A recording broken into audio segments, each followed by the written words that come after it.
en vrai, à terme, il faut faire péter ce système de l'ASE qui, là encore, nous montre à quel point il est devenu une machine folle, diabolique, stupide, qui place, et qui ne protège pas les gosses. Et qui offre, là c'est vraiment la République française, qui offre de la chair fraîche à monsieur tout le monde.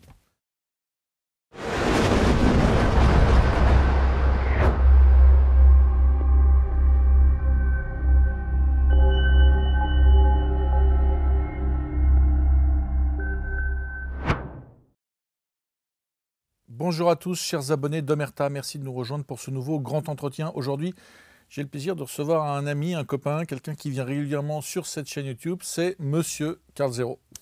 Monsieur Charles d'Anjou, mes respects.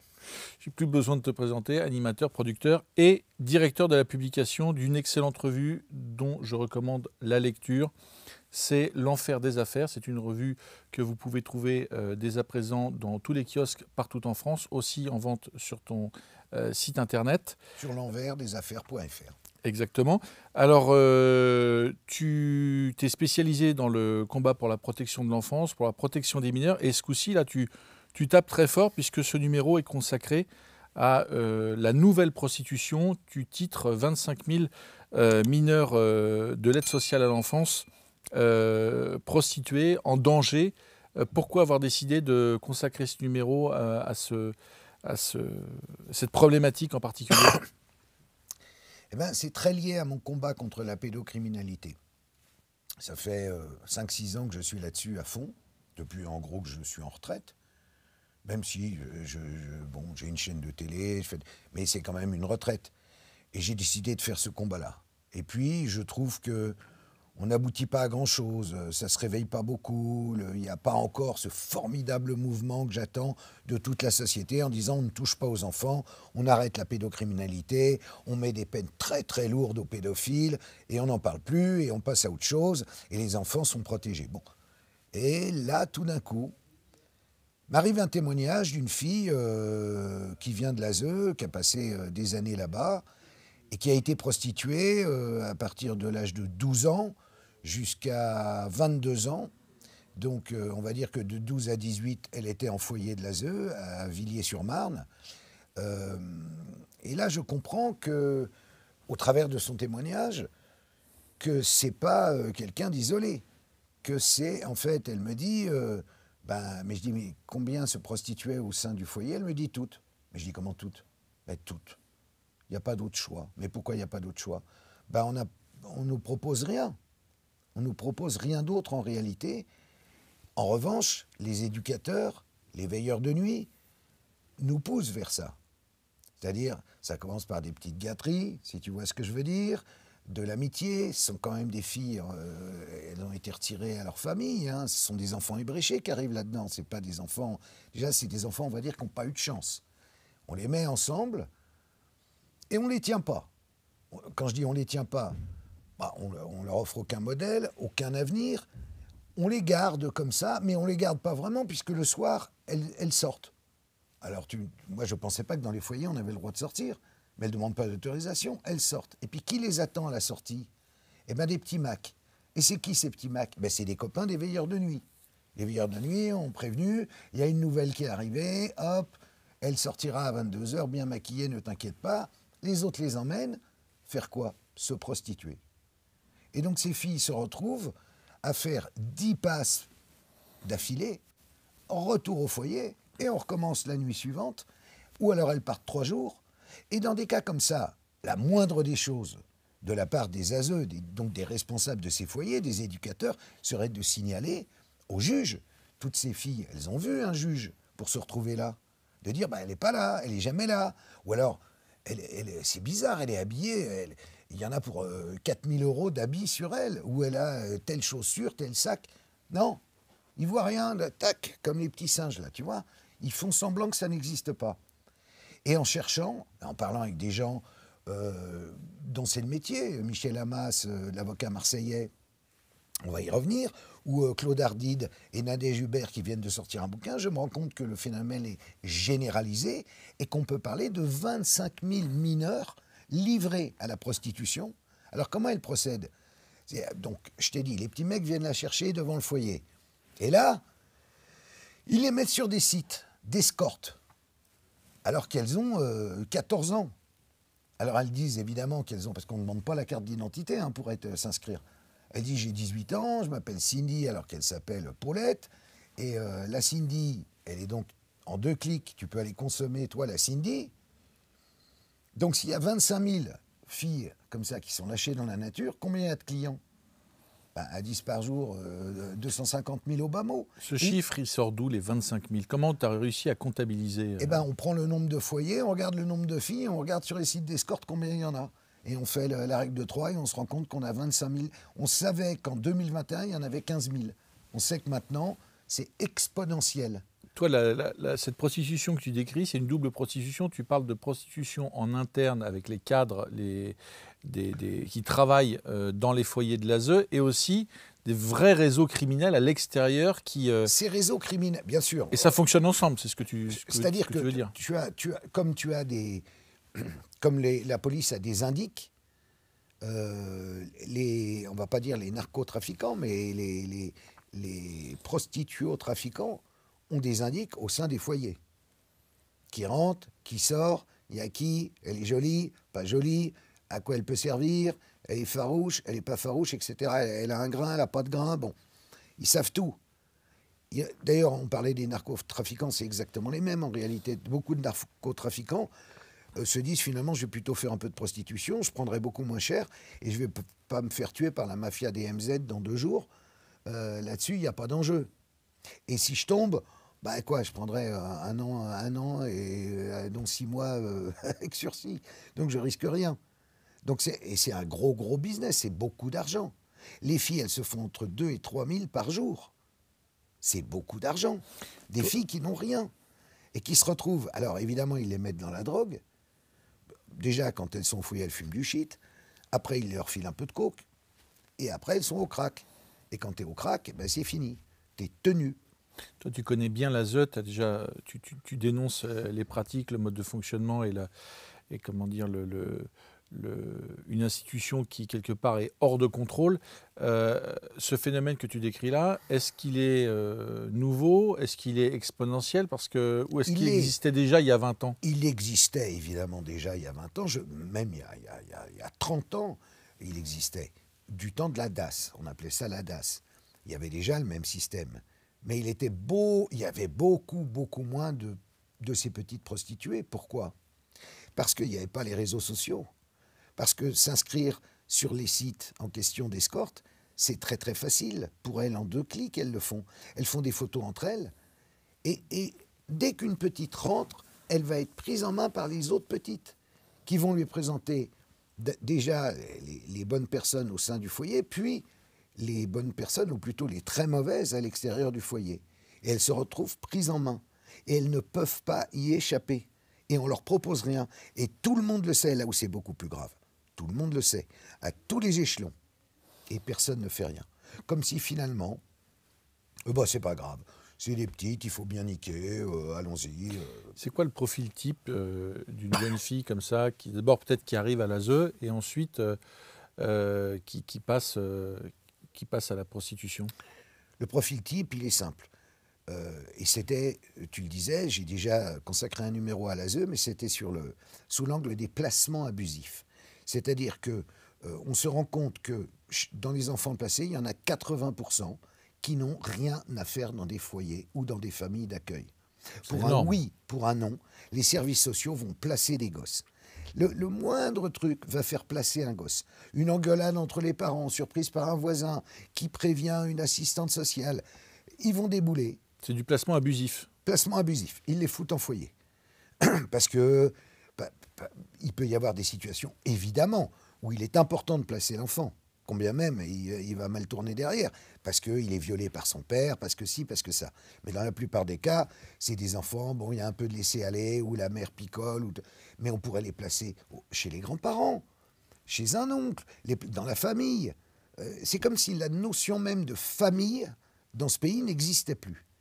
C'est l'État. La famille, maintenant, c'est l'État. Mais l'État, s'il prend en charge les enfants, qui s'en occupe correctement, au lieu de les transformer en petites prostituées. C'est ça le problème. Donc, on revient sur l'exemple type que tu veux. Une fille qui Mettons, Clara, que j'ai rencontrée, que j'ai interviewée, qui a donc été prostituée de 12 à 22 ans et qui maintenant fait des ménages pour vivre, essaye de se reconstituer, ne peut plus se voir dans une glace, ne peut pas raconter au mec avec qui elle est aujourd'hui ce qu'elle a fait avant, parce qu'il fuirait. Donc elle est dans une situation, n'est pas suivie psychologiquement. Seuls 4% des personnes qui sortent de l'ASE sont suivies psychologiquement. 4%. Alors que l'ASE produit 20% de SDF. Bon, enfin, je reviens à mon exemple. La petite qui arrive là-dedans, pour une raison X. Je reprends Clara. Son père l'a tapée. Il l'a tapée parce qu'elle défendait sa petite sœur. La mère était morte. Donc on a dit, le père est violent, on place tous les enfants. Allez hop, terminé. On aurait pu se demander s'il n'y avait pas justement des grands-parents, des... Bon, non, non, non, non. On les place. Alors déjà, ils perdent leurs amis, l'école, leur foyer, leur repère, leur père, même s'il est violent, tout ce qui a constitué leur enfance. Ils doivent se réinventer à l'intérieur d'un nouveau système. Et dans ce nouveau système où ils arrivent, la règle, quand tu es une jeune fille ou que tu es un garçon à tendance gay, c'est de te prostituer. Il n'y en a pas d'autre. Donc, elle se retrouve forcément embringuée dans ce système dès l'âge de 11 ans. Et je délire pas. Parle-en avec Michel Hamas, l'avocat de Marseille, qui vient d'avoir le courage. Alors là, c'est malin ce qu'il a fait. Il a attaqué, et il commence par 3 présidents de département. Faute lourde. Tout en haut de la chaîne de l'aide sociale à l'enfance, c'est par département, il y a le président du département. Il leur demande des comptes, en disant « Qu'est-ce que vous faites pour ces filles ?» Donc, il prend à chaque fois, dans chacun des départements, une fille qui porte plainte pour non-assistance à personne en danger. Et du coup, ça a un petit peu fait péter le plafond de verre, parce que les médias, qui d'habitude, dès qu'il est question de pédocriminalité, sont sous le tapis, on attaque des présidents de département. Là, ils écoutent, il se passe un truc. Du coup, il a eu des échos. Du coup, des parlementaires ont décidé de le recevoir pour l'écouter. Pour dire, alors, qu'est-ce que vous constatez sur le terrain? Alors peut-être ça va faire bouger les choses. En vrai, à terme, il faut faire péter ce système de l'ASE qui, là encore, nous montre à quel point il est devenu une machine folle, diabolique, stupide, qui place, et qui ne protège pas les gosses. Et qui offre, là c'est vraiment la République française, qui offre de la chair fraîche à monsieur tout le monde. Parce que les flics, tu vois, sur les sites d'escorte, les flics, ils sont au courant, ils regardent. Ils regardent, c'est qui les clients. Ils ont les adresses IP des mecs. Ah oui, je viendrai à 14h, machin. Et ils voient toutes les couches de la société. Toutes. Artisans, commerçants, professeurs, éducateurs sportifs, policiers, magistrats. Donc, autant de gens qui sont censés être responsables de l'enfance. Si ces gens que peut-être je vais rencontrer demain, dans le cadre d'une asso, dans le cadre d'un débat, dans le cadre de je sais pas quoi. Et oui, vous avez raison, c'est formidable ce que vous faites. Et le même mec, à 19h, il va aller se taper une petite. Alors, si tu veux, c'est là où je suis un peu... Je me rends compte que mon combat, il est compliqué, parce que j'ai en face de moi des gens qui disent « Oui, vous avez raison », et qui, en fait, profitent du système. Ce qui est grave dans l'enquête que tu décris, c'est que c'est pas seulement ou très peu une démarche individuelle de filles qui sont paumées ou qui ont été prostituées avant d'intégrer l'ASE. C'est vraiment puis c'est un système structuré entre l'encadrement de l'ASE et des réseaux criminels, voire même pédocriminels, parce que tu prends le cas peut-être de très très jeunes filles. C'est-à-dire que c'est devenu un business et tout ça, et c'est quasiment mafieux, quoi. C'est totalement mafieux. Je vois M. Darmanin, M. Retailleau faire marcher sur les mains et faire les pieds au mur à propos des narcotrafiquants et de, je ne sais plus comment il s'appelle là, bon, j'ai oublié son nom, avec le truc très violent à un péage d'autoroute, là, etc., avec ses cheveux orange. Bon, très bien, ça existe, c'est certainement un problème, mais ce problème-là, il est largement aussi grave. Et ils font quoi? Ben rien, et c'est les mêmes.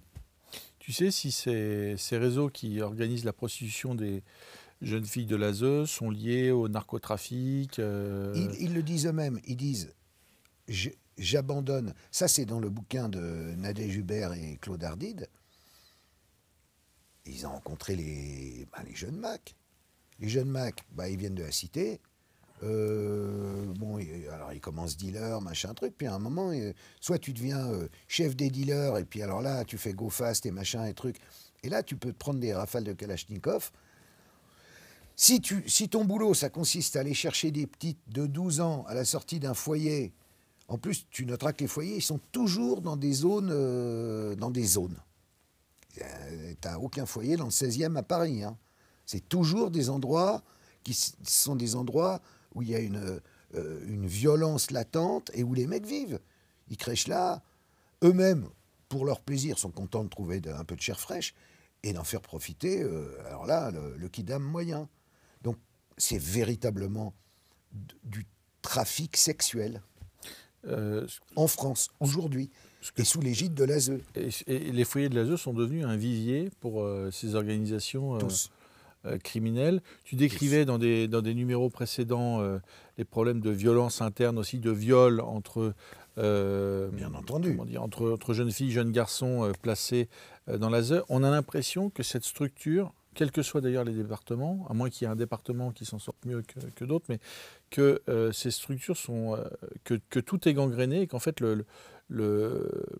les adolescents qui sont placés sont en fait livrés à eux-mêmes, livrés aux pires éléments des foyers, et qu'il n'y a pas de système de contrôle interne. C'est ça qui est dramatique, c'est qu'il y a des surveillants, il y a des surveillants, il y a un encadrement, il y a un directeur par foyer, il y a des services sociaux, et qu'une fois que les gamins intègrent, on pousse la porte et intègrent le foyer, c'est la jungle.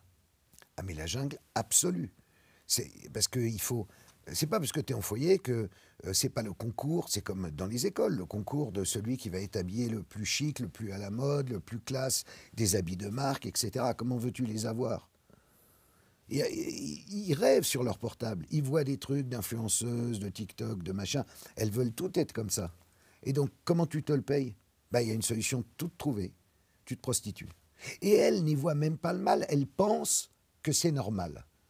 C'est ça le pire dans les témoignages qu'on a, c'est qu'elle croit, c'est te dire à quel point on est chez les fous.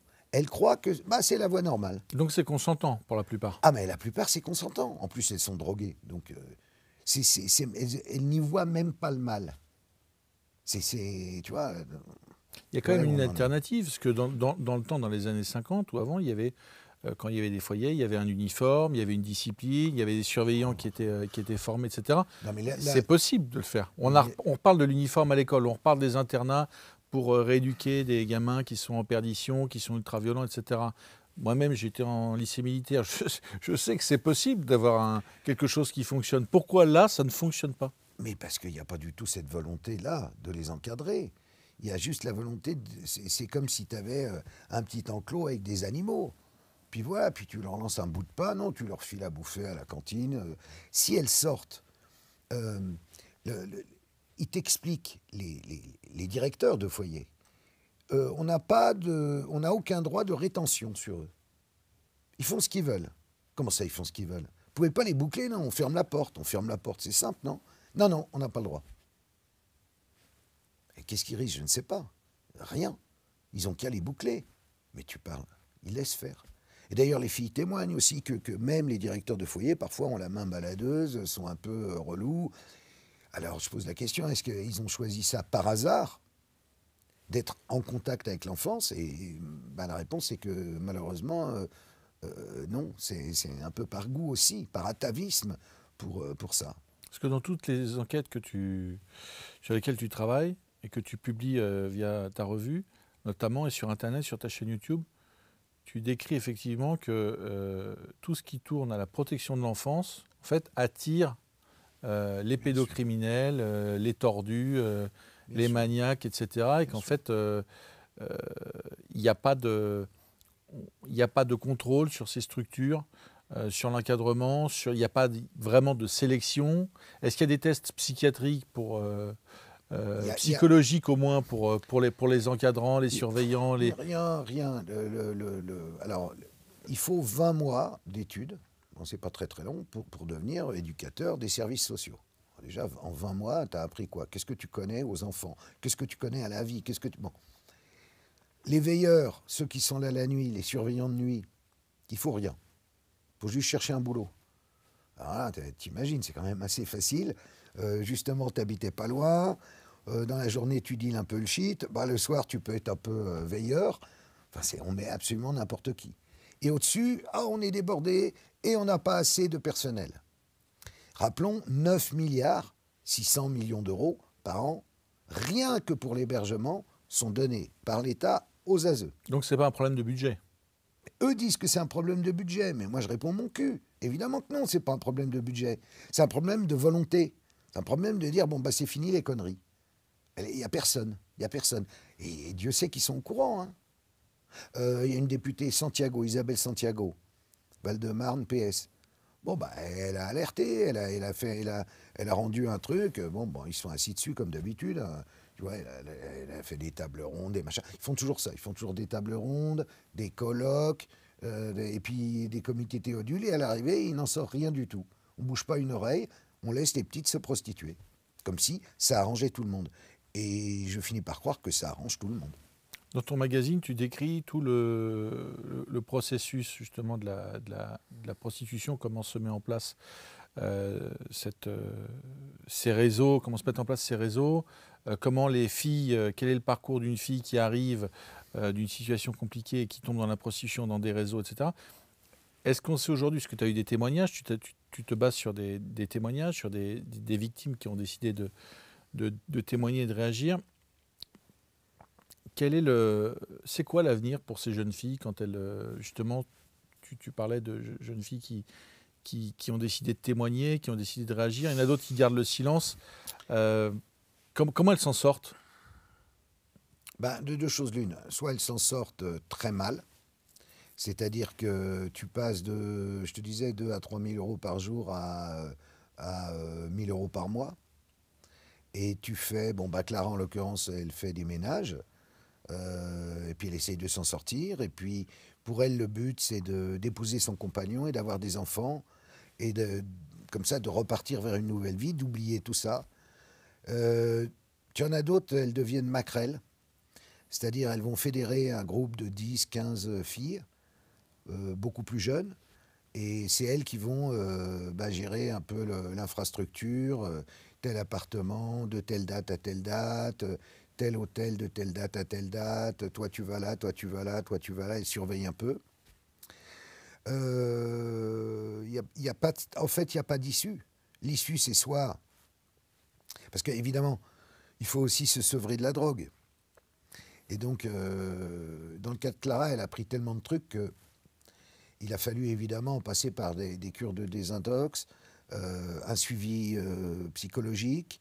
Et je te le disais tout à l'heure, pour ces filles-là, seuls 4% sont suivis une fois qu'elles en sont sorties. Mais vu le nombre qui arrive, chaque année, tous les jours, de toute façon, c'est impossible de les traiter. Il y en a beaucoup trop. C'est pour ça qu'il faut mettre un coup d'arrêt. Il faut que tout en haut, là, ils se rendent compte que c'est la honte de la République française. Du côté de la police, tu crois qu'il y a... La police est débordée. Enfin, j'ai envie de dire, que fait la police? La police est débordée. Ou alors, est-ce que c'est tout simplement pas une priorité? C'est pas du tout une priorité. Ils savent pertinemment.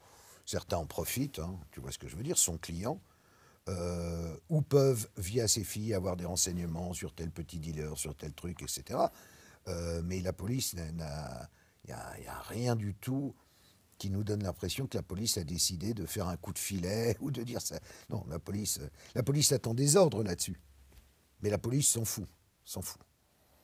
Alors, ceux qui, au contact, ils le déplorent, j'imagine. Je me mets à leur place, hein, mais je n'ai pas senti chez eux une volonté de prendre ça de front et de dire ça suffit. De toute façon, qu'est-ce qu'ils pourraient faire? Il y a un certain nombre de sites qui ont quand même été fermés. Par exemple, coco.gg, le site de rencontre pour ados, où on pouvait s'enregistrer en se faisant passer pour un adolescent sans aucune vérification d'identité, d'âge, etc. Ça a été fermé l'année dernière. Donc, est-ce que c'est un site qui était très populaire, qui brassait beaucoup de monde, beaucoup d'argent? Pour toi, c'était un coup de com' de Darmanin qui était mis un peu au pied du mur parce que les affaires commençaient à sortir. Eh ben, donnons-lui rendez-vous. Monsieur Darmanin, faites fermer sexmodel.com. Voilà, tu vas sur sexmodel, tac, tac. Tu regardes, tu vas voir les filles, tu vas voir des trucs que tu vas penser à leur âge. Alors tu vas voir les âges affichés et tu vas regarder les filles. Et tu vas dire, ah, elle, si elle a 18 ans, moi j'en ai 108. Ça marche pas. Pour s'inscrire, c'est 2 clics pour elle. On leur demande même pas de pièce d'identité. Et pour le client, c'est 2 clics pour avoir rendez-vous. Voilà. Et ça, alors, soi-disant, c'est, tu sais, site d'escorte. Donc, site de pute. Mais comment des mineurs se retrouvent là-dessus sans que cette entreprise ne soit fermée? D'ailleurs, combien même elle serait fermée, il y en a 5 ou 6 autres, et combien même on les ferme toutes, ils recréeront un nouveau système. Toi, tu as essayé de contacter des ASE pour leur donner la parole, laisser la contradiction, etc. Il n'y a aucune contradiction. En gros, c'est vous avez raison, je ne veux pas en parler. C'est la patate chaude, le bâton merdeux, C'est compliqué d'enquêter sur ces sujets-là. C'est une forme de fatalisme, quoi. Un fatalisme. Ah ben, qu'est-ce que vous voulez? Ben, qu'est-ce que je veux? C'est juste qu'elles ne se prostituent plus. Je sais pas, qu'on les force à revenir dans un cursus normal. Bien souvent, vous êtes allés, vous, services sociaux, vous êtes allés chercher des personnes qui vous avaient rien demandé, qui auraient pu s'en tirer dans la vie, si elles n'étaient pas passées par cette case-là. Et cette case-là va les transformer en prostituées. Donc, faites quelque chose. Comment on enquête sur un sujet comme ça si l'ASE ne veut pas répondre? En fait, ils ne veulent pas répondre.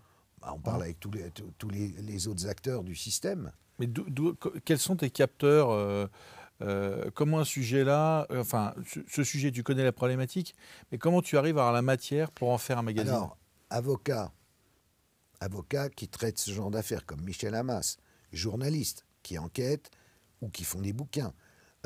Ensuite, les filles elles-mêmes qui m'écrivent directement. Tu as beaucoup de témoignages de filles énormément, mais beaucoup de sujets du magazine ou qu'on retrouve sur la chaîne YouTube ou sur Carl Zero TV, ce sont des mails qu'on m'envoie ou des messages qu'on m'envoie sur les réseaux en me disant attention à ça, regardez, intéressez-vous à telle personne, qu'est-ce qui se passe avec ça et tout.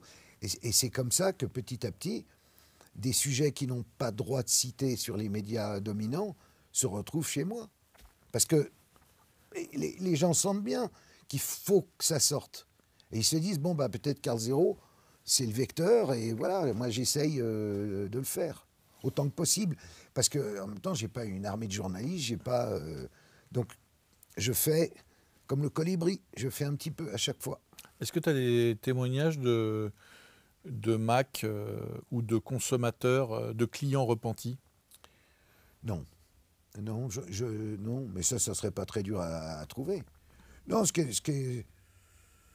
que disent les flics là-dessus, sur les clients, c'est que c'est pas souvent que un mec qui veut consommer une prostituée arrive dans l'appartement loué, voit la prostituée, comprend qu'elle est mineure et va les voir pour dire attendez, il y a une fille mineure qui se prostitue là à telle adresse. En général, bon, ils n'ont pas trop envie de dire qu'ils sont clients de prostituées, mais en même temps, ce faisant, ils sauveraient peut-être la fille, donc ils devraient le faire. Alors qu'à l'inverse, bien souvent, quand ils vont voir qu'elle est mineure, eh ben, ils vont chercher à revenir parce qu'elle est mineure. Donc ça veut dire quand même qu'on a un problème en France avec le fait de vouloir absolument faire l'amour avec des mineurs. Je sais pas, c'est un truc que j'arrive pas à comprendre en fait. Mais ça existait. On a parlé dans un entretien de cette vague 68 avec Matzneff, etc., qui ont essayé de faire passer justement pour normal cette sexualité des mineurs, voire même des très jeunes mineurs. Certaines libérations, généralement, il y a eu une tentative comme ça pour expliquer aux kidam que c'était tout à fait normal et que même à la limite un nourrisson avait une sexualité. Tout ça ne fait que prendre de l'ampleur. La sexualité en général une sexualité imposée, brutale, les viols. On a l'impression que ça se développe et que ça crée pour beaucoup une sorte de fascination. Et ça a un intérêt qui grandit, quoi. Il y a les affaires dans le show business, MeToo, les attouchements, les viols. En fait, l'actualité est remplie de problèmes, de problématiques Autour de sexualité. autour de la sexualité. Écoute, Est-ce que c'était ça il y a déjà 20 ans? Non, du tout. Du tout. Donc ça, je dirais, moi ça me va, parce que si on en parle, par exemple, Betaram, c'est une affaire qui me va très bien. Parce que Betaram, ça met au sommet de l'État un problème qui est réel, qui est le problème des maltraitances dans des écoles, bon, qui ne sont d'ailleurs, il faut le dire, pas que catholiques, hein. Il y a des maltraitances, il y en a partout, et des viols, il y en a partout. Bon, mais là, c'était quand même un nid, Betaram, comme Riomont, comme machin, bon, ok, ça existe. Ce qui est bien, c'est que les médias s'en emparent parce que ça touche le Premier ministre, qui lui est une espèce de couillon, il faut bien dire ce qu'il est, je l'ai regardé dans son Qu'est-ce que truc. tu en penses de sa défense Oh, c'est n'importe quoi, on dirait un pauvre bœuf dans le rôle du taureau à la corrida, mais sauf que lui, c'est un bœuf. Il a Il pas de corne. souffle, il dit n'importe quoi, il se souvient de rien, il veut passer une vidéo, la vidéo ne marche pas. Enfin, c'était pitoyable, cette démonstration. Quand tu penses que ce mec est toujours Premier ministre, bon, enfin, tu me diras, oui, mais on est en France, donc on peut mettre n'importe qui, mais effectivement, on peut mettre n'importe qui. Il est ridicule. Il a couvert, évidemment. Évidemment, il devrait se couvrir d'un manteau de honte et aller se cacher définitivement. Il ne le fera pas parce qu'il est tellement content d'être Surtout enfin. que sa fille l'a désavoué. Mais oui, oui. Sa propre Mais fille. oui, j'ai pas, oui, mais oui, en les avouant, elle l'a couvert. J'ai pas osé t'en parler, papa, à l'époque. Allons bon. Donc, bon, au moins, elle a eu le courage de dire les choses. Lui ne l'a toujours pas, parce qu'il est emberlificoté là-dedans. Mais ça me va. Bon, après, Depardieu, alors, Depardieu, je trouve, franchement, moi, un peu exagéré, quoi. Bon, ok, c'est Depardieu, quoi. Il avait la main baladeuse avec des assistantes, des machins. Ou alors on va voir le prochain procès, la fille dit que c'est un viol, dans ce cas-là, c'est autre chose, c'est pas bien du tout, et là, je suis contre Depardieu. Mais il y a quand même deux poids, deux mesures, c'est-à-dire entre ce qui sort et ce qui ne sort pas, c'est ce qui ne sort pas qui est grave. Ce qui sort, au fond, n'est pas très, très grave. C'est ce dont je suis en train de te parler est très, très grave. C'est une industrie de la prostitution gérée par l'État. On ne peut pas faire mieux que ça. On ne peut pas imaginer pire. Oui, parce que les problèmes dans le cinéma, les plaintes, etc., on en entend, ça fait l'actualité. L'ASE, Mais ça on n'en n'intéresse parle personne. jamais. Ben ouais, parce que c'est pas Depardieu qui est client de petites prostituées de 12 ans. Tu vois, le problème. C'est-à-dire, les médias, ils leur font un nom. C'est comme si tous les médias devaient être Voici ou Closer, ou tu vois, ça n'a pas de sens. Là, c'est un vrai problème. On parle d'un truc sérieux, quoi. Ces procédures entamées contre les départements, ça peut mener à quoi, à ton avis? Déjà, à une bien plus grande médiatisation du problème. Donc, Michel Hammas a attaqué 3 présidents de département. Il me dit que d'ici 2-3 mois, il les aura tous. J'espère qu'il va attaquer les 101 présidents des 101 départements. Parce que c'est pareil partout, dom-tom compris, etc. Ok ? Si jamais je vois qu'il n'y arrive pas, je l'aide. J'ai, après tout, une association qui est un collectif d'avocats. On en a 40, donc on peut se mettre à son service pour relayer des plaintes dans tous les départements. Si tous les présidents de département se retrouvent devant la justice, ça prouvera qu'il y a... Et peut-être qu'en haut, on va s'émouvoir. Voilà. Sinon, je ne vois pas comment faire, à part casser l'ASE, créer quelque chose d'autre qui soit tenu, qui soit moral, qui soit honnête, qui soit intègre, et dont on puisse être fier. Sinon, on peut être fier de quoi dans ce pays, finalement? Qu'est-ce qui marche? Qu'est-ce qui marche? Si même ça, l'enfance, protéger les enfants, je me répète, mais des enfants qui ont été cabossés quand même par la vie avant, ils se retrouvent là, pas par hasard, ils se retrouvent là. C'est l'horreur déjà d'aller en foyer. Et en plus, ils vont se prostituer. Et on laisse faire. Merde. Et le ministre, on dit quoi? Vous l'avez contacté? Non. Je ne sais même pas qui c'est, le ministre. Il change tout le temps, puis c'est des nuls. Et tu vois, on n'y croit même plus à ça. Hmm. Est-ce que tu disais On va que ça, prendre la fourche bientôt. tu disais il y a des politiques qui s'intéressent, il y a des parlementaires qui Oui, s'intéressent au sujet. oui. Jusqu'où ça peut aller? Est-ce que c'est de la, ce sont des réponses de politesse ou est-ce que certains, tu as le sentiment, se sont Bah, vraiment saisis du problème? oui, ils se saisissent, mais en même temps, bon, ça va être, par exemple, une question des séances de questions. Ils vont profiter d'une niche attribuée à leur parti pour pouvoir poser une petite question là-dessus. Ils se feront expédier en 1h30 de réponse du ou de la ministre, et puis on n'en parle plus. Ils vont proposer ci, proposer ça, essayer de faire. Et puis ça sera retoqué, et puis tout le monde aura oublié, et puis rien ne se passe. Toujours pareil. Il y a des bonnes volontés, mais s'il n'y a pas. C'est pas juste des bonnes volontés. Il faut des volontés comme celle de De Gaulle, des volontés qui sont un chemin. C'est-à-dire, on dit, ah, ça, non, c'est fini. S'il n'y a pas ça, bah, on continue. Et on continue. Tu dis 25 000 mineurs prostitués, ça représente quel pourcentage sur l'ensemble Des foyers? des jeunes filles placées? Il y a combien de jeunes filles aujourd'hui? Est-ce qu'on a le chiffre des jeunes filles placées par l'ASE? On n'a pas le chiffre des jeunes filles précisément. On sait que les ASE ont placé 330 000 enfants. Ah, en ce moment, il y a 330 000 enfants de placés. Placés, que ce soit en C'est foyer, énorme. famille d'accueil. C'est Donc, énorme. l'aide sociale à l'enfance gère le quotidien et l'avenir de 330 000 enfants. Donc on est à un peu moins de 10% qui se prostituent. C'est Mais la fourchette basse ou vous pensez que vous êtes proche du chiffre réel? les filles des ASE, les prostituées disent c'est beaucoup plus. Alors si c'est beaucoup plus, je ne sais pas, mais il n'y a évidemment pas d'enquête faite là-dessus. Il n'y a pas de chiffre officiel. Le dernier chiffre officiel, il date de 2021, parce qu'il y avait eu un travail sérieux qui avait été fait pour les recenser, c'était 15 000. Travail sérieux qui préconisait des mesures qui n'ont pas été appliquées, mais bon, qui étaient des mesures évidemment, comme on vient d'évoquer, des mesures de les garder au chaud, quoi. Et les empêcher de sortir et de mettre un peu d'ordre dans tout ça, quoi. Là, on a une impression de déliquescence, quoi. De déliquescence. Dans ton magazine, tu parles aussi de... alors, il y a d'autres sujets qui sont développés. Tu parles du problème des réseaux sociaux, en particulier du rapport des enfants, des mineurs aux réseaux sociaux via Ah, le- le sharenting. Oui, Alors ça, en fait, c'est une alerte pour les parents ou les grands-parents. En vacances, on prend des photos des petits et puis on a tendance à les partager sur Facebook, sur Insta et tout.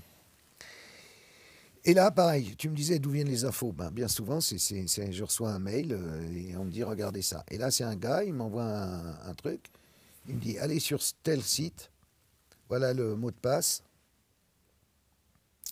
et vous allez tomber de votre chaise. J'y vais et je tombe de ma chaise.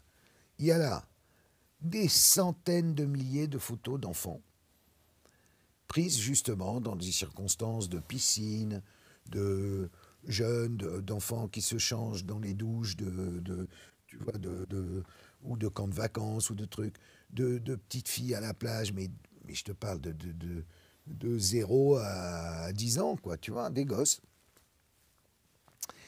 Et en parallèle de ces photos, alors si jamais les parents ou les grands-parents ont mis la série, il y a les 10 photos, et il y a des commentaires.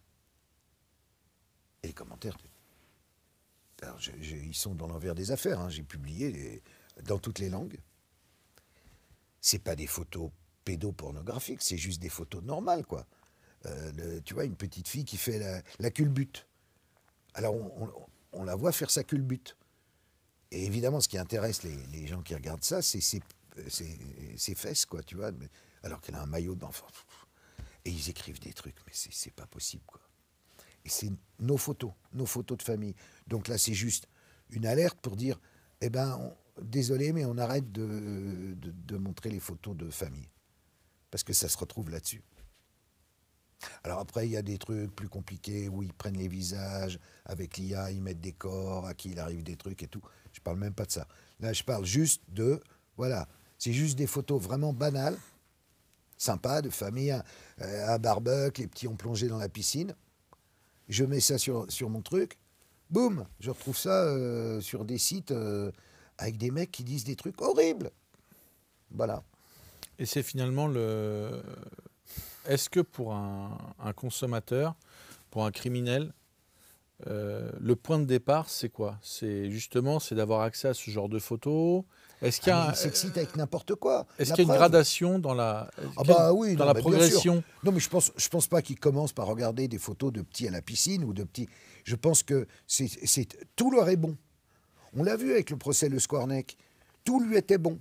N'importe quoi. N'importe quoi. Dans sa quête y compris de faire l'amour avec des poupées quand il n'avait plus d'enfants sous les bras. Tout leur est bon. Il vient de dire d'ailleurs, parce que tu t'es intéressé à cette affaire, qu'il aurait mieux valu qu'il soit en prison. Ça lui aurait évité de commettre. Comment tu t'interprètes oui. C'est quoi? C'est du foutage de gueule Oui, ou c'est c'est du quoi? foutage de gueule. Évidemment, il a tout fait pour pas être pris. J'ai vu hier, je crois dans Le Monde, que finalement, tout le monde disait ah, c'est un grand raté, on ne s'est pas rendu compte qu'il faisait ça. Mais évidemment qu'ils se sont rendus compte qu'il faisait ça et qu'ils l'ont couvert. En tout cas, l'ordre des médecins. Évidemment qu'ils le savaient. Il avait même été condamné pour pédopornographie. Donc ils le savaient, ils l'ont couvert. Ils ont dit, ah, c'est un bon médecin, on a besoin de lui, on le garde, il n'y en a pas assez en Bretagne, il est très bien, il fait des appendicectomies, il est formidable. Non, écoute. Et lui, lui, moi, des mecs comme ça, moi, j'ai peine de mort, je te dis, Jenny. Oui, mais justement, est-ce que tu crois que le traitement médiatique qui est réservé à ce genre d'affaires, on voit que Betaram, ça concerne le Premier ministre, donc c'est un sujet politique, donc ça sort. Mais il y a certainement d'autres Betaram. Toi, tu as certainement connaissance de beaucoup d'affaires qui ne sont pas encore sorties. Est-ce que le traitement médiatique de toutes ces affaires ne tend pas un peu à relativiser tout ça en disant, bon, ce qu'on disait tout à l'heure, bon, oui, elle était mineure, mais enfin, elle avait 16 ans, elle avait 15 ans. On joue aussi beaucoup sur la majorité sexuelle, en expliquant, oui, bon, bah, elle a 15 ans et demi, 16 ans, ça passe. C'est quoi Ouais. le traitement médiatique de Alors, toutes ces affaires? je te réponds au traitement, mais d'abord, je te dis quelque chose qui devrait te frapper. Avant 15 ans, la loi dit maintenant que c'est un viol. Le client qui va voir une prostituée, qui va avoir moins de 15 ans, c'est un viol. Évidemment, lui, si jamais il se fait pincer, il dira bah, elle m'avait dit qu'elle avait 18 ans, et j'y ai cru, et donc je suis un idiot, mais je m'excuse, et du coup, il ne prendra rien du tout. Il sera blanchi avec les honneurs. Mais c'est un viol. Maintenant, le traitement médiatique. Bien sûr, le traitement médiatique, il est un peu ce qu'il a toujours été, c'est-à-dire, oui, il faut en prendre et en laisser. Mais quand même, ça monte. Et ça, c'est encourageant pour les combattants comme moi contre la pédocriminalité. C'est de dire, il y a quand même des affaires qui avant seraient restées complètement en dessous de tout radar et qui commencent à percer.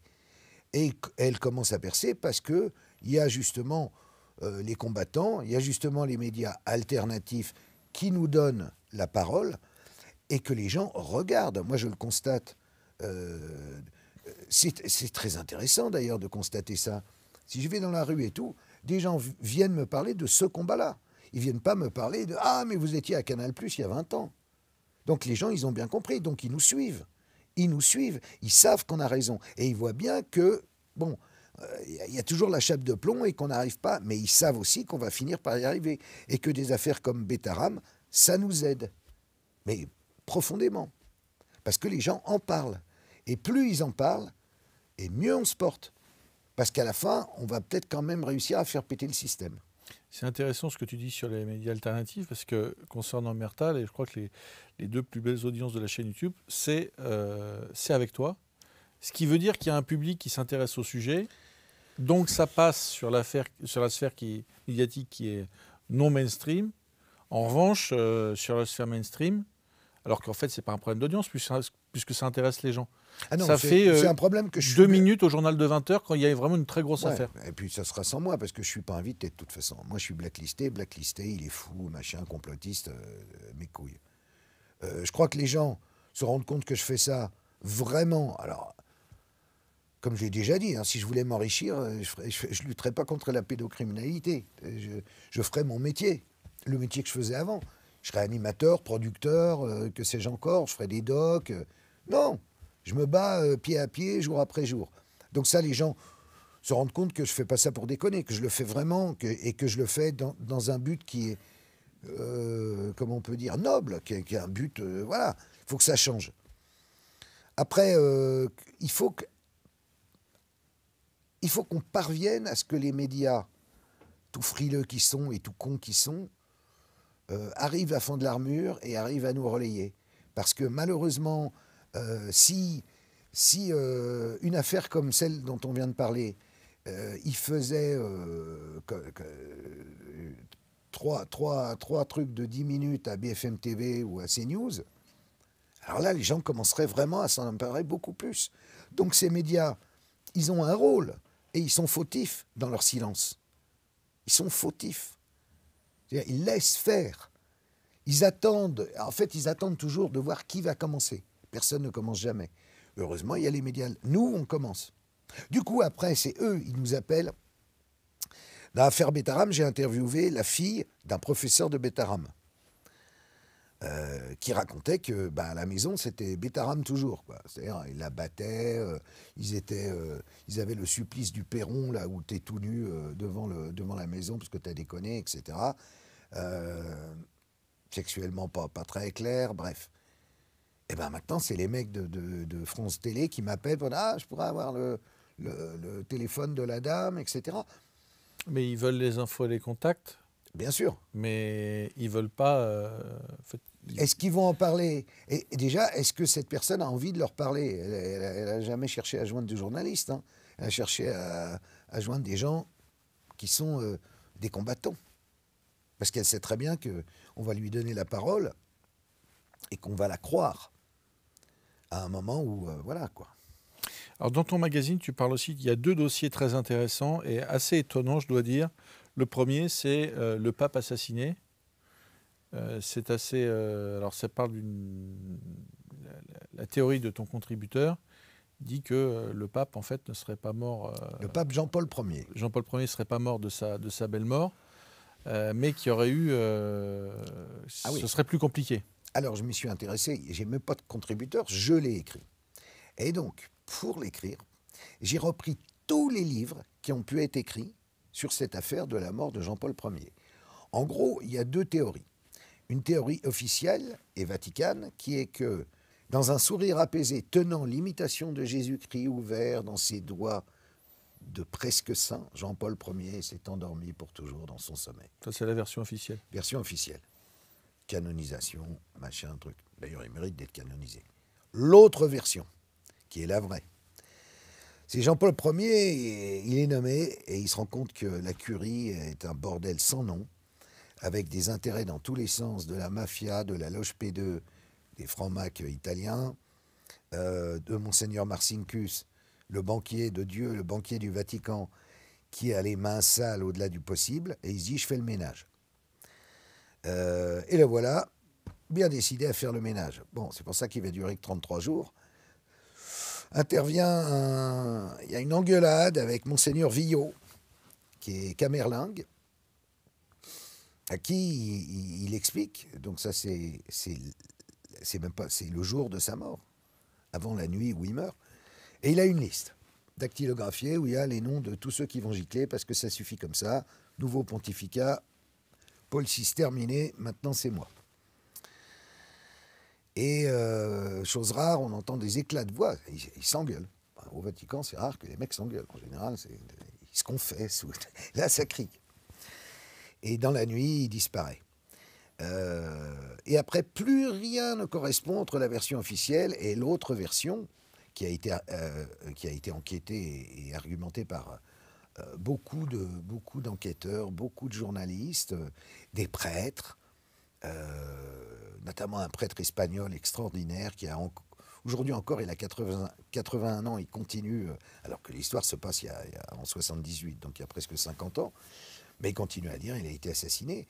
Et puis il y a aussi un Américain qui arrive, alors lui, c'est carrément le neveu de Lucky Luciano. Alors lui, c'est mafia italienne américaine, et qui dit, ah ben moi c'est mon parrain de Sicile, il m'a dit, bon, allez, tu vas au Vatican, Et au revoir. Donc il raconte comment il a organisé l'assassinat.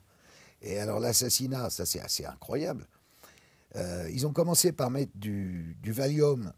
Il avait un petit flacon d'Effortil, un médoc qu'il devait prendre. Il n'était pas très vieux, mais c'était un truc, je sais pas, pour la tension, je crois. Donc du coup, il s'est endormi profondément. Et après, comme il dormait, ils ont fait une petite pipette. Alors là, de cyanure ou de je sais pas quoi. Et comme il n'y a pas d'autopsie au Vatican, enfin, ils ont dit, ah non, pas d'autopsie au Vatican. Alors qu'en fait, dans l'histoire du Vatican, il y en a eu 4. Mais là, il n'y en a pas eu. On a dit mort naturelle, il a fait un infarctus, et fin de l'histoire. Et tu as donc d'un côté des gens qui t'expliquent rien ne s'est passé, et de l'autre, plein de gens qui t'expliquent voilà comment il est mort, mais précisément. Et ce qui est très intéressant, c'est que c'est un peu comme une enquête à la Simon, ou à la, tu vois, tu as les versions des bonnes sœurs qui étaient là, les versions des différents prélats qui étaient là, et les heures ne correspondent pas, et ce qui s'est passé avant ne correspond pas, et la manière dont il n'a pas été autopsié, ou les rapports du médecin sont tronqués, et tout est fait. Et on comprend pour une sorte de « Ah non, pas de vague, il faut surtout pas qu'on sache ce qui s'est passé ». Et à la fin, alors moi c'est mon sentiment, mais j'invite les lectrices, les lecteurs à lire, c'est clair comme de l'eau de roche. Ce gars-là a été assassiné. Donc je souhaite ardemment, je ne sais pas ce que veut faire Léon XIV, mais je souhaite ardemment qu'il se protège et qu'il ne prenne surtout pas de petits flacons à côté de son lit. C'est un métier dangereux, pape. C'est pas un métier de tout Surtout repos. en ce moment. Oh là là là là là là là, compliqué, compliqué. Je disais, il y a une deuxième enquête surprenante, c'est la famille perdue d'Adolf Hitler. Oui, ça c'est un peu insolite, hein, mais c'est rigolo. Parce que Hitler, je me souviens quand je faisais des documentaires historiques un peu pour RMC Découverte, toute l'histoire. Et le mec de RMC Découverte, il disait je veux des docs sur Hitler. Je disais pourquoi? Il me disait parce que dans Hitler, il y a Hit. Déjà, parce que ça fonctionnait en termes d'audience incroyablement n'importe quoi. Bon, après, moi, je lui ai fait d'autres trucs. Mais, sur Hitler, il y a un truc intéressant, c'est qu'il avait une famille américaine. Et cette famille américaine, il avait même un cousin américain qui est venu le voir quand il était le Führer en Allemagne et tout, et que ça gênait pas plus que ça qu'il soit d'ailleurs le Führer. Et cette famille américaine a continué évidemment à vivre aux États-Unis, à Brooklyn, dans le New Jersey et tout. Mais alors eux, ils sont honteux. Ils sont cachés, ils ont essayé de changer de nom, ils sont très discrets. Ils ont réussi? Ils ont réussi plus ou moins. C'est un peu gênant tu vois, bon, tonton Hitler, c'est moyen. Et de l'autre côté, tu as en France alors un phénomène, la famille Loret. Alors tu avais ce type qui s'appelle Jean-Marie Loret, qui est décédé depuis, mais maintenant tu as son fils qui s'appelle Philippe Loret. Et Jean-Marie Loret disait « Je suis le fils d'Hitler ». Et donc il situe très très bien sa conception. C'est en 1917, je crois, dans un petit village français qui est occupé par les Allemands. Sa maman, qui à l'époque est seule, se met en ménage avec Adolf Hitler, qui lui est, je ne sais pas quoi, caporal. Ils ont cet enfant, puis la guerre est finie, Hitler repart, elle accouche de l'enfant, auquel elle révèle, mais alors beaucoup plus tard, vers les années 30, elle lui dit ben, ton père c'est Hitler. Et alors après, là, il y a des... Qui faut-il croire? Elle dit qu'elle était appointée pendant l'occupation par les Allemands, elle recevait des chèques pour l'aider, etc., sans trop dire pourquoi, mais que Hitler veillait un petit peu sur cette progéniture. Et lui en a fait le combat de sa vie, Jean-Marie Loret, jusqu'à ce qu'il y ait une prise de test ADN qui démontre qu'il n'était pas le fils d'Adolf Hitler. L'affaire aurait pu s'arrêter là. Pas du tout. Voilà que Philippe, son fils, décide à son tour, après avoir été toute sa vie électricien, l'âge de la retraite arrive, il décide qu'il est le petit-fils d'Hitler, et il fait campagne, et il en fait un peu trop d'ailleurs, il posait avec des casquettes nazies, enfin bon, et lui est persuadé qu'il est le petit-fils d'Hitler, et il fait comme son père, il pose, il s'est laissé pousser la moustache, il fait des têtes à la Hitler. Je te dis c'est insolite, mais c'est quand même assez marrant. Ouais. Et au final, on sait que cette famille américaine, c'est pas de la descendance directe, puisque Hitler n'a jamais eu Non, non, de c'est progéniture c'est avec de- Eva Braun. Ou... Non, il y a de la famille en Autriche et il y a de la famille aux États-Unis, mais c'est vraiment des cousins. Ça, il n'y a aucun doute. Par contre, ce rejeton français, au jour d'aujourd'hui, on ne sait pas vraiment. Parce que l'ADN a démontré que Jean-Marie ne l'était pas, mais finalement, Philippe s'appuie là-dessus en disant c'est pas vrai parce qu'on n'a pas comparé. Avec quel ADN d'Hitler vous avez comparé, dit-il. Ce qui n'est pas faux, parce que personne n'a... Donc, lui demande à la Russie de bien vouloir prêter soit les dents, soit le crâne, Oui, qui conserve, au FSB, oui. voilà, et de façon à ce qu'on puisse comparer son ADN à celui qui sera réellement gratté sur le crâne ou les dents d'Hitler, et il attend la réponse de la Russie. Je pense qu'en ce moment, Vladimir Poutine a autre chose à foutre. Toi, sur toutes les affaires que tu traites, que ce soit sur l'enfance, la pédocriminalité, mais aussi ce genre d'affaires, on a parlé du pape, on a parlé d'Adolf Hitler, euh, tu es au carrefour d'affaires réelles dont on ne parle pas, sur lesquelles il faut enquêter, sur lesquelles tu enquêtes. Tu fais le travail des médias mainstream et sur des affaires qui peuvent coûter cher, qui sont risquées. Et tu es aussi au carrefour d'un monde un peu tu parlais de cette personne qui se prend pour le petit-fils d'Adolf Hitler, qui se grime, etc. Tu es au carrefour aussi de personnalités qui ont des pathologies mythomanes ou qui racontent n'importe quoi ou qui peut-être cherchent à te piéger aussi en t'emmenant sur de fausses pistes. Comment est-ce que tu travailles? Est-ce que tu as une méthodologie particulière pour, d'abord, mener tes enquêtes à bien, mais aussi ne pas te faire piéger, ne pas te faire emmener sur des terrains minés? Ouais. Je dirais d'abord, de par le métier que j'ai eu pendant tellement d'années, puisque finalement j'ai commencé très tôt, à 18 ans, directement journaliste de presse écrite pour Actuel. Ensuite la télé, ensuite bon, le vrai journal, où j'avais un aéropage de journaliste et tout. Donc le métier m'a appris quand même à me méfier des pièges. Surtout quand tu luttes contre la pédocriminalité, parce qu'on a tout fait de t'emmener dans une connerie. Bon. On m'a d'ailleurs reproché de m'être trompé dans l'histoire de l'affaire Allègre, et je t'ai déjà dit sur ce plateau que je ne me suis absolument pas trompé. Et que c'est d'ailleurs pour ça que j'ai sauté en route. Ensuite, bon, donc il y a le métier, il y a l'intuition. Tu vois tout de suite, en tout cas moi, au bout de 8 secondes, je vois tout de suite s'il y a quelque chose ou si on est face. Parce que malheureusement, des gens un peu fous, ou des gens que la vie a rendu fous, ou la douleur a rendu fou, ça existe. Et donc qui en rajoutent, ça existe aussi malheureusement beaucoup, y compris dans des affaires de pédocriminalité, où on se retrouve avec un réseau sataniste, etc. Tout est en place, et puis finalement, la montagne accouche d'une souris, la personne avait inventé. C'est des choses qui peuvent arriver. Et avant de communiquer ou de médiatiser, même si c'est avec nos maigres moyens, évidemment qu'il y a un travail de recoupement, d'enquête, de regarder, et d'essayer de ne pas se fourvoyer. Après, sur des trucs, alors là, je dirais, finalement plus historiques, comme Jean-Paul Ier, ou insolites comme les héritiers d'Hitler, là c'est quand même des sujets où je ne suis pas tout seul, où il y a eu déjà des livres de faits, des travaux de faits, donc après c'est plus parler avec tel journaliste, tel enquêteur, là tu risques pas beaucoup de te faire piéger.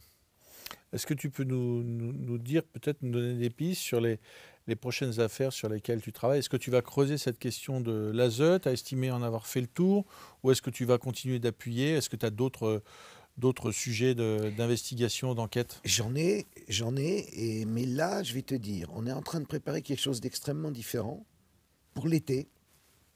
Je crois que ça sortira fin juin, qui sera un hors-série de l'envers des affaires, et qui sera en fait mes interviews tout au long de ma carrière, les interviews les plus cultes. Parce que j'ai eu la chance de rencontrer vraiment de tout, et dans tous les domaines. Et on s'est dit, ça plaira peut-être aux gens d'aller lire ça sur la plage, mais c'est vrai, quand tu regardes le chemin parcouru, c'est étonnant. Et même moi, j'ai évolué beaucoup aussi. Je ne suis pas du tout le même que quand j'ai commencé à 18 ans. Et donc, même l'approche, la façon dont je faisais les choses auxquelles je croyais. Donc ça aussi, ça se raconte. Ça, c'est plus les chapeaux, mais ça se raconte. C'est l'évolution un peu du... Donc voilà, là pour l'instant, c'est là-dessus que je suis. Après, évidemment, des enquêtes au feu, j'en ai. Sur le feu. Est-ce qu'on te demande aussi, parce que toi, tu fais un audit, tu fais de l'enquête, tu fais de l'investigation, est-ce qu'on te demande aussi peut-être d'apporter des solutions, de faire des propositions pour sortir de tout ça? Ah non. Et je le déplore. J'attends toujours que... Non, non, on ne me demande rien du tout. Rien. Mais tu sais ce qu'il faudrait faire Pour améliorer les choses. On parlait de l'ASE tout à l'heure. Est-ce que tu as une idée assez claire Non, attends, sinon je serais un homme politique, j'aurais un programme de gouvernement, et j'irais, voilà, tac, tac, pourquoi tac, pas tac. Non, sûrement pas. Mais en revanche, j'ai quelques idées et quelques pistes, oui, si on daigne m'écouter. Mais si c'est pour aller reperdre mon temps dans des commissions Théodule, je veux pas. Parce que sinon, c'est bon, là, comment allez-vous, machin, bravo, tac, tac, et il n'en sort rien jamais. Il faut continuer à pousser. C'est plus, je crois, en parlant directement aux gens, que les gens prennent conscience et qu'à tout niveau, voilà, ça fasse masse. En fait, qu'en haut, ils comprennent que, bon, on revient à 1 sur 5. 1 sur 5, c'est le nombre de personnes qui ont été abusées dans leur vie. En France, ça fait plus de 13 millions de personnes. Je pense que ces 13 millions de personnes-là, elles comprennent ce que je dis.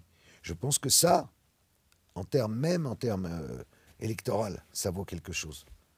Oui, ça vaudra de plus en plus. Ça a un poids. Alors peut-être, c'est ça qu'il faut faire, les fédérer. Simplement les fédérer. C'est pas faire un parti politique, c'est dire, voilà.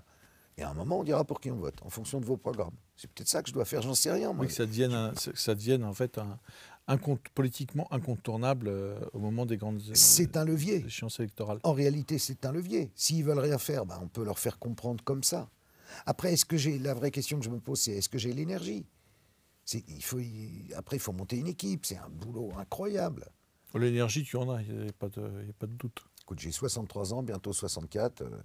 J'aimerais bien vivre vieux. Et si je me fatigue comme ça, boum.